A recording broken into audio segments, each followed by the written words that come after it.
Cuán firme cimiento se ha dado a la fe de Dios en su eterna palabra de amor.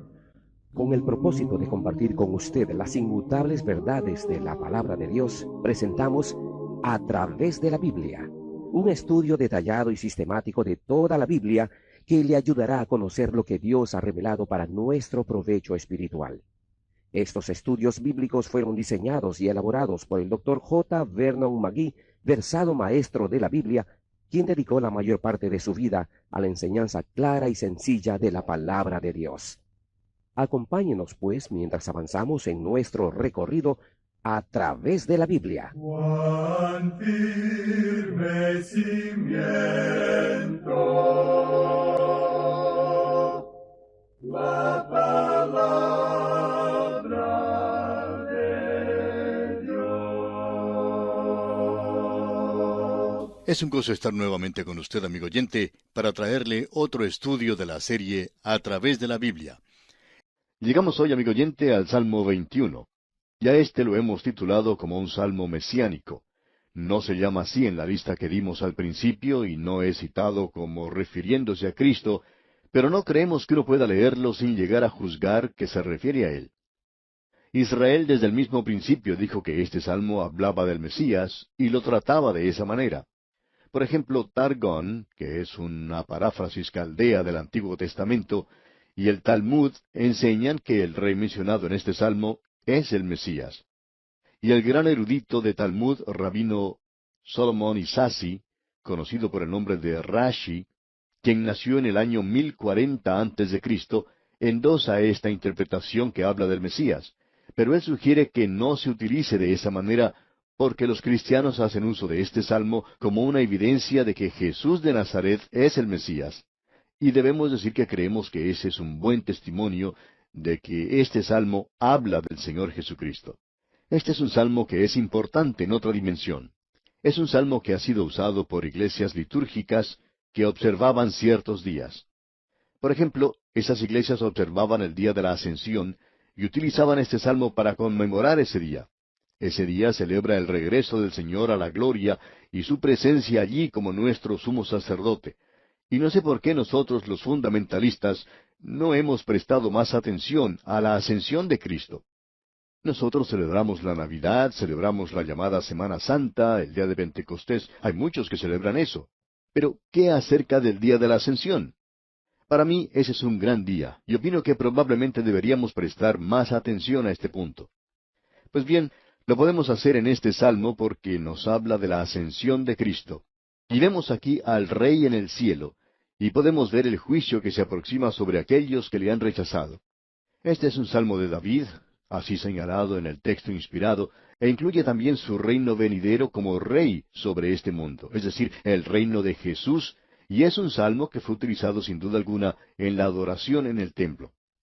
El erudito bíblico Perrone ha dicho que cada monarca judío era nada más que una débil interpretación del verdadero rey de Israel, y que toda la esperanza y la aspiración de los corazones devotos, aun cuando ellos puedan tener el objeto inmediato de veneración ante sí en el monarca reinante, ya sea el mismo David o alguno de sus hijos, aún esperaban verlo a él, quien sería el Señor de David, como también su hijo.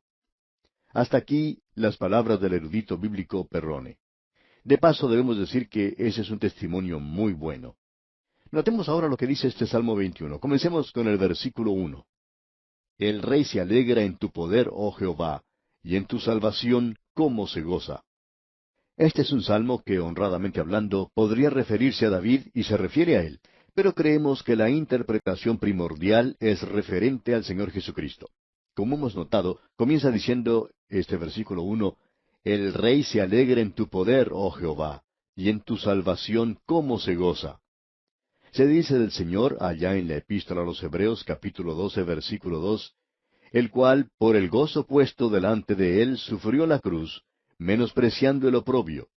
Y él ascendió al cielo, y se sentó a la diestra del trono de Dios. Esto nos habla del gozo de nuestro Señor en habernos brindado la salvación, y él se regocija en el poder y la fortaleza que fue puesta sobre él, quien ha ascendido a los cielos.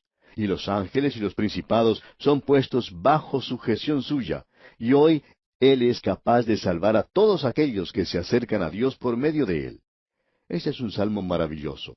Notemos ahora lo que dice aquí el versículo 2. Le has concedido el deseo de su corazón, y no le negaste la petición de sus labios. Su oración ha sido contestada, digamos de paso. Dice aquí, le has concedido el deseo de su corazón.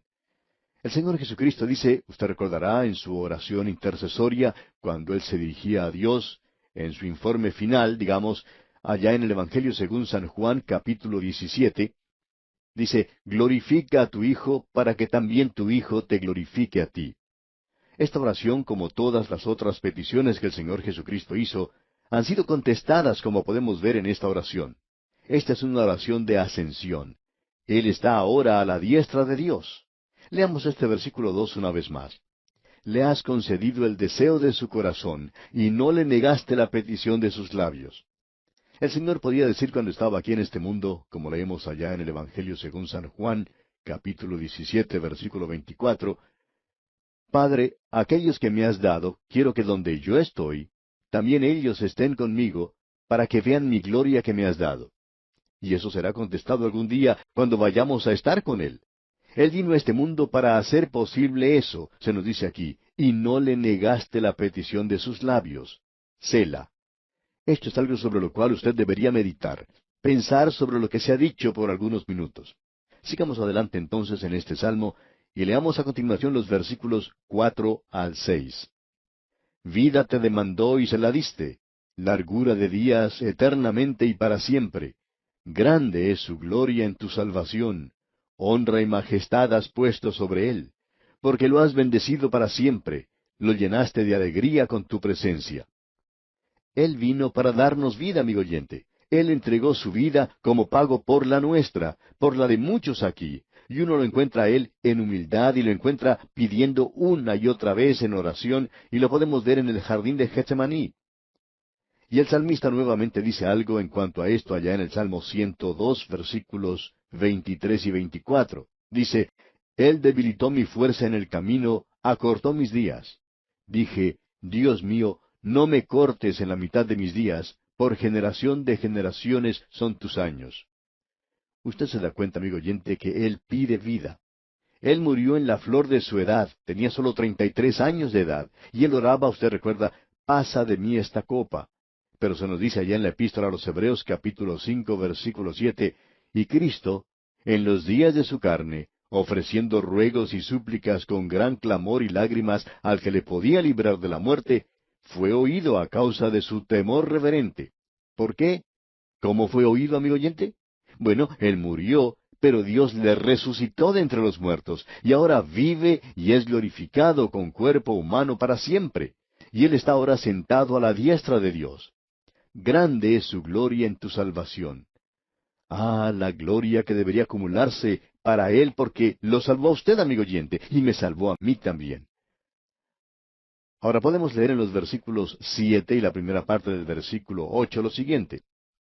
Por cuanto el rey confía en Jehová, y en la misericordia del Altísimo, no será conmovido. Alcanzará tu mano a todos tus enemigos. Él no solo es el Dios de salvación, sino que a causa de su muerte en la cruz por los pecadores, hay quienes han llegado a ser sus enemigos. Él los conoce. Y ahora en el versículo 8 y la primera parte del versículo 9 leemos, Alcanzará tu mano a todos tus enemigos, tu diestra alcanzará a los que te aborrecen. Los pondrás como horno de fuego en el tiempo de tu ira. ¿Usted no cree en el infierno? La Biblia lo enseña, amigo oyente. Y usted, por tanto, está en desacuerdo con la Biblia. Cierto hombre se acercó a un pastor y dijo en una oportunidad, Yo no creo en el infierno. El pastor le dijo, Entonces usted está en desacuerdo con la Biblia. Y él contestó, No me importa, yo no creo en el infierno. Pues bien, le dijo el pastor, usted va a creer en él algún día. Mejor es que lo crea ahora, amigo, porque un día usted se enterará de que eso es verdad. Sabemos que el tema del infierno no es algo muy agradable. Pero ¿quién dijo que lo era? Dios dice que Él no se alegra con los que se pierden. Dios tiene una obra extraña que se llama juicio. Su obra maravillosa es la salvación. Él quiere salvarle. Pero si usted, amigo oyente, no lo acepta a Él, su camino, su salvación, entonces no hay otra cosa sino juicio para usted. Escuche lo que dice aquí el versículo 9 una vez más. Los pondrás como horno de fuego en el tiempo de tu ira. Jehová los deshará en su ira, y fuego los consumirá. Amigo oyente, esto es muy claro. Fuego es fuego y juicio es juicio. Leamos ahora los versículos 10 hasta el 13. Su fruto destruirás de la tierra, y su descendencia de entre los hijos de los hombres, porque intentaron el mal contra ti, fraguaron maquinaciones, mas no prevalecerán, pues tú los pondrás en fuga. En tus cuerdas dispondrás saetas contra sus rostros. Engrandécete, oh Jehová, en tu poder. Cantaremos y alabaremos tu poderío. Este es un salmo maravilloso, amigo oyente. Vimos la cruz y el sufrimiento en este salmo, y Él lo hizo por el gozo que fue preparado ante Él, porque Él lo pudo salvar a usted, amigo oyente, y sus oraciones han sido contestadas. Ahora el Rey está en el cielo. Lo vemos a Él coronado de gloria y honor. Está en ese lugar a favor de su pueblo. Él está allí en un gozo indecible y esperando su manifestación en la tierra. Permítanos presentarle hoy, amigo oyente, otro cuadro del Señor Jesucristo. Él fue un varón de dolores, experimentado en quebranto. Ahora alguien quizá diga, cada cuadro que veo de Cristo lo presenta como una persona muy seria. No creemos que esa sea la forma en que Él verdaderamente es, amigo oyente. En realidad no importa cuál es su apariencia física, no interesan los cuadros que de Él se han hecho, pero debemos decirle, amigo oyente, que Él está sentado a la diestra de Dios, y su corazón está lleno de gozo, y Él quiere comunicar ese gozo a todos, a usted y a mí. Ah, amigo oyente, que usted y yo pudiéramos disfrutar de su presencia hoy. Sus enemigos conspiraron contra Él cuando Él estuvo aquí, y Él permitió que así lo hicieran. Y vemos aquí que sus enemigos conspiran contra Él. Ellos tratan de llegar a Él, y aun cuando Él está allá arriba hoy, en un gozo indecible, Él está esperando esa manifestación en gloria maravillosa. Ahora Él estuvo en este mundo y estaba confiando en Jehová, y sus enemigos conspiraban contra Él, trataron de destruirle, y como podemos ver en el libro de Apocalipsis capítulo 12, el dragón escarlata quería devorar al hijo de la mujer que estaba por dar a luz tan pronto éste naciera. El dragón es Satanás, y el niño era Cristo, la mujer era Israel. Pero el hijo, se nos dice, fue arrebatado para Dios y para su trono. Él estaba destinado a regir con vara de hierro a todas las naciones, y allí es donde está ahora. Usted puede darse cuenta que Satanás se quedó aquí abajo, en la debilidad de la humanidad. Satanás quería destruirlo, pero él fue arrebatado a los cielos. Aquí tenemos un gran salmo, como usted puede apreciar, de la ascensión del Señor Jesucristo. Él completó nuestra salvación y no puede ser movido, se nos dice aquí. En el versículo 7 leemos, no será conmovido. ¡Qué salmo más glorioso y maravilloso, amigo oyente! Tenemos luego un cuadro de juicio, y este no es el único. Está en Apocalipsis, y debemos decirle, amigo oyente, que es un cuadro bastante serio el que se nos presenta allí. El apóstol Pablo lo menciona allá en su segunda epístola a los Tesalonicenses, capítulo 1, versículos 7 al 10. Escuche lo que dice Pablo allí. Y a vosotros que sois atribulados, daros reposo con nosotros, cuando se manifieste el Señor Jesús desde el cielo con los ángeles de su poder, en llama de fuego, para dar retribución a los que no conocieron a Dios, ni obedecen al Evangelio de nuestro Señor Jesucristo, los cuales sufrirán pena de eterna perdición, excluidos de la presencia del Señor y de la gloria de su poder, cuando venga en aquel día para ser glorificado en sus santos y ser admirado en todos los que creyeron, por cuanto nuestro testimonio ha sido creído entre vosotros. ¡Qué cuadro el que tenemos allí! El cuadro de la venida en juicio de sus enemigos. Ahora, amigo oyente, este es un salmo glorioso, un salmo de la ascensión de Cristo. De paso, quisiéramos preguntarle, ¿cuál es su relación con Él en este día? Si Él no es su Salvador, si usted no ha confiado en aquel que vino a este mundo a morir y que hoy está lleno de gloria porque trajo su salvación y la mía, ahora si usted le quiere dar la espalda, entonces el juicio vendrá. Este salmo de la ascensión aclara eso muy bien. Qué maravillosa la gracia gloriosa de Dios en Cristo y asimismo el juicio que vendrá. Esto nos lleva ahora al salmo más grande probablemente de esta sección. Y este es el Salmo 22. Personalmente lo consideramos como el más grande de todos. Cuando llegamos a este salmo, sentimos como si estuviéramos en un lugar sagrado. Es el Salmo de la Cruz. En el Salmo 1 tenemos un retrato de Cristo, su carácter, su vida y su práctica. Pero aquí tenemos la pasión de Cristo en profundidad. El Salmo 22 es como un rayo X que penetra hasta sus propios pensamientos. Vemos la angustia de su pasión y su alma se presenta completamente desnuda en este salmo. En los Evangelios usted puede observar los hechos, los acontecimientos históricos de su muerte, y se relatan allí los sucesos que tuvieron lugar durante su crucifixión y su muerte. Así es como han sido colocados en el canon de las Escrituras.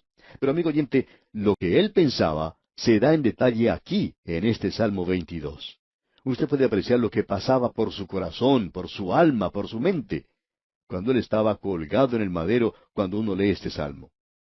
Por lo general, en las reuniones que tienen lugar en las iglesias el Viernes Santo, la mayoría de las veces se toma las 7 palabras que Cristo pronunció en la cruz, y pensamos que han sido muchos los hombres que han hablado sobre estas palabras y han presentado sus pensamientos sobre ellas. Y siempre ha sido una bendición espiritual el poder escuchar a cada una de estas personas desarrollando este tema, y uno siempre se beneficia al escuchar esos pensamientos que nos traen tanta bendición. Al analizar este salmo aquí, usted quizá pueda pensar que estamos en una reunión de Viernes Santo, quizá un poco tarde o quizá temprano, pero vamos a apartarnos radicalmente y esperamos que note esto, porque vamos a tener que esperar hasta nuestro próximo programa para desarrollar todo esto. En lugar de estar contemplando la cruz y observándole a Él y escucharle desde abajo, en este salmo nosotros vamos a estar clavados en la cruz con Él. Vamos a observar la crucifixión de Cristo desde la misma cruz, de la misma manera en que Él la observó. Y vamos a observar debajo y ver lo que ocurría alrededor de esa cruz. También vamos a ver lo que pasaba por su propia alma al verlo clavado en esa cruz, suspendido allí entre el cielo y la tierra, como si en realidad nosotros también estuviésemos en esa cruz. Al que no conoció pecado, por nosotros lo hizo pecado, para que nosotros fuésemos hechos justicia de Dios en él. Y el apóstol Pedro lo dice de la siguiente manera, allá en su primera epístola, capítulo 2, versículo 24. Quien llevó él mismo nuestros pecados en su cuerpo sobre el madero, para que nosotros, estando muertos a los pecados, vivamos a la justicia, y por cuya herida fuisteis sanados. Notemos ahora cómo comienza este Salmo 22. En realidad comienza con un toque de alarma, con una alarma que es sorprendente. Permítame leer el primer versículo de este Salmo 22. Dios mío, ¿por qué me has desamparado? ¿Por qué estás tan lejos de mi salvación y de las palabras de mi clamor? En la primera parte de este salmo, hasta el versículo 21, tenemos la humillación de Cristo. Desde el versículo 22 hasta el 31, el resto del salmo, tenemos la exaltación de Cristo. Tenemos entonces su humillación y su exaltación. Por tanto, al comenzar este salmo en la humillación, tenemos un clamor desesperado de este hombre con H mayúscula, abandonado, que ha sido desamparado por Dios. Usted sabe que ha existido intentos de sacar provecho de la realidad desnuda y de lo horrendo de esta tragedia que tuvo lugar en esa cruz, y se ha intentado destruir ese hecho horripilante. Pero la amarga realidad es que Él fue desamparado de Dios. Existe una traducción en la que dice que Jesús no fue en realidad desamparado. Se ha traducido de la siguiente manera, escuche usted. Dios mío, por esto he sido muerto. Traducido así, en el Pacheta. Ahora, el Pacheta no era un manuscrito muy respetable, digamos de paso, y no es un manuscrito que deberíamos usar. Y esto es lo que él dijo, escuche usted. Dios mío, ¿por qué me has desamparado? ¡Qué cuadro el que tenemos aquí! Y usted se da cuenta que aquí tenemos el sufrimiento humano del Señor Jesucristo. Él llevó nuestros pecados sobre su cuerpo en la cruz. Este es un cuadro, pensamos nosotros, que usted puede observar en la carta a los Hebreos, por ejemplo, donde puede leer allá en el capítulo 2, versículo 9, pero vemos a aquel que fue hecho poco menor que los ángeles, a Jesús coronado de gloria y de honra, a causa del padecimiento de la muerte, para que por la gracia de Dios gustase la muerte por todos.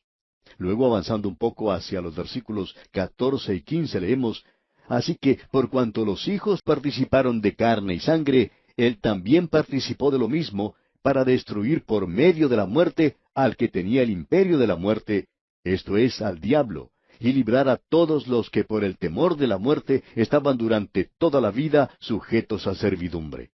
Luego en el versículo 18 de este mismo capítulo 2 de la carta a los Hebreos leemos, pues en cuanto él mismo padeció siendo tentado, o sea, siendo probado, es poderoso para socorrer a los que son tentados o son probados.